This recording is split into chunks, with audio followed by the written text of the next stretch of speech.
It is a cold and windy morning, but here we are in Les Baux de Provence, and we're about to go tour the chateau. Come along and see with us. It's like stepping back in time. Unique is the best way to describe Les Baux de Provence. Imagine what life was like in the 14th century as you walk the cobblestone streets in a town that is at least 100 meters above surrounding lands. You may have been a shopkeeper or a gardener. Maybe you worked as a nurse in the town's hospital, or as a soldier who kept watch from one of the lookouts on the high city walls.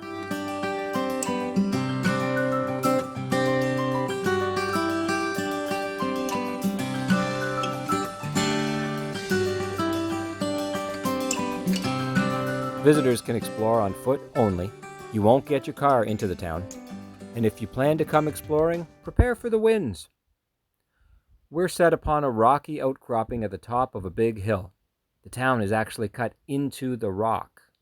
You'll find everything here that a tourist wants for a day trip in the south of France: art galleries, tourism office, shopping, restaurants. Now looking down here, you can see the rampart used to be the wall of the city. It used to run right along the edge, of course. They, about 250 years ago, pierced through it. They opened up a long staircase now exists so that the people can go from the upper town to the lower town. You can see the lower town down there.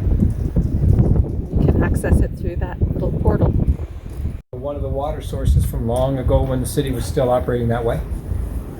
Beautiful lookouts everywhere you turn. Mountains of stone. It's like the city is just carved into the rock. This is just stunning. The pictures and videos will never describe how amazing this is. You can hear the echo perhaps of the stone. Into one of the chapels that the public is allowed access. This one's from the 17th century. Restored in 1974.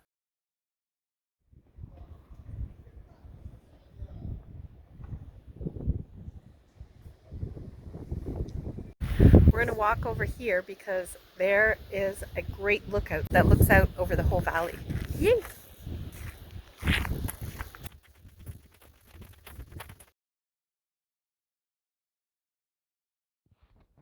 From out here on the tip, you can see the remnants of the chateau where the old hospital once was, and the garden is still there now, and that tall, tall dungeon structure in the background.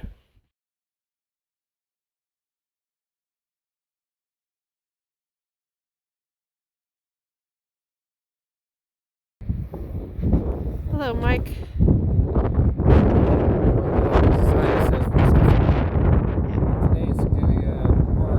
Accurately, it'll be a risk of being blown right off this mountain. Maybe we've got today. What do we find here? Oh, we found the prison.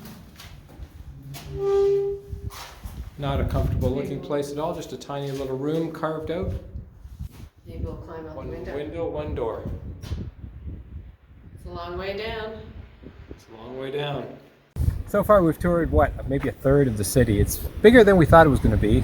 Lots going on in there. Most of it's restaurants and touristy things like that. Now it's time to enter into the chateau. Entry so far has been free. You can walk around the city all day long, do anything you want. If you want to get into the chateau, there's about a €6 or €8 charge per person. We're not clear yet how much it's going to be. €8, but today it's a discount because part of it's shut for renovations. So we get a discount, but we don't get to see the whole thing. About 500 years ago, there was a hospital built on this site. We're just entering through the gardens on our way to the chateau. These gardens at one time were full of medicinal plants and vegetables too, to help support that hospital.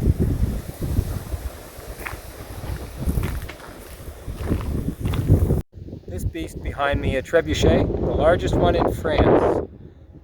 It's nicknamed the War Wolf. It could throw this is huge. It could throw a 140 kilogram projectile for about 200 meters. I know 200 meters doesn't sound a lot, but it's plenty when you get up close to the walls, because this thing could break through the walls of the city walls that were put up around cities that could be a couple of meters thick. They would only be able to project about 3 projectiles per hour. And it took a team of about 60 men to move it into place. It weighs about 10 tons when it's fully assembled. Okay, Mike, make it move. Okay, I'm going to try and load it. Might take me a couple days to get there. Okay, stand back. Another very important implement of battle was the battering ram. It was brought over to knock through fortress doors and walls to gain access into the castles. It was brought in by a team of men, and you'll see that the outside has this frame, this wooden timber frame. That was to protect them because the people up on the tops of the walls would shoot arrows and throw boiling oil down on top of them, and it protected them from that as they were setting up the battering ram and battering the door. On the other end was a steel head that would smash into the door and knock it open and knock it down. Walls and ramparts, rocks and outcroppings. So many things built into the natural wall. The natural part of the cave, and well, not cave, the hillside. You can see the erosion, all the little holes. Here I'm in the pillory. This is very uncomfortable, but it's meant to be that way, I guess. This is where the people would be put out on display in the public, and then people in the public would come and throw stones at them and such. What a horrible punishment. These people were sadistic.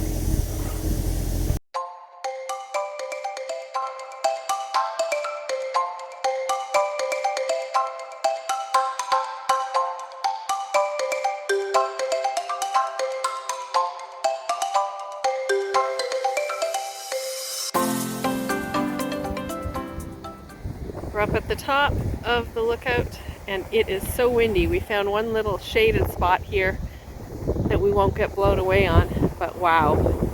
From up here you can also see the trebuchet and the little walkway where the windmill was as well that we did earlier.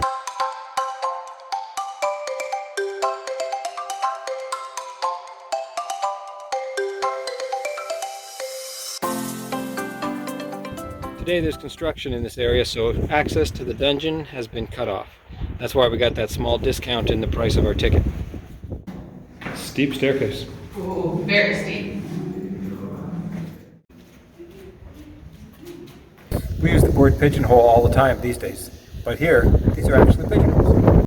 At one time, pigeons were considered the only raised by the nobility. They were valued for being messengers and for their meat, and so all of these holes you see in here were for the roosting pigeons, and there's a lot of holes in this area, all carved into the stone wall. There are the pigeonholes. I always thought it would be fun to live in a castle, and this is kind of a taste of what it might be like. Behind me is what's left of the chateau. Very little of it left. Just some walls, all the roof is gone, most of the walls have been broken apart. Looking down, you can get an idea of what some of the rooms look like. As we leave the chateau and walk back down through the city, out the gate and down into the lower city, we find an exhibit called the Carrière de Lumière. In English, that would mean the Quarry of Light. We walked through the old rock quarry, and the paintings from Vermeer to Van Gogh were projected on the walls digitally and set to music.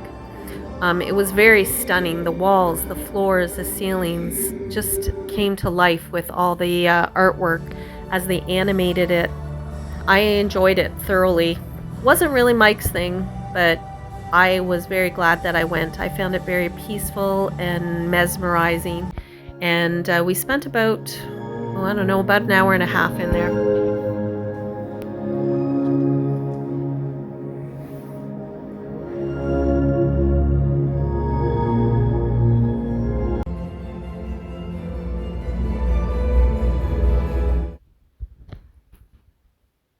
Until next time, we look forward to seeing you on the road or in a castle. Check out some of our other videos and subscribe to our channel. New content will be posted weekly.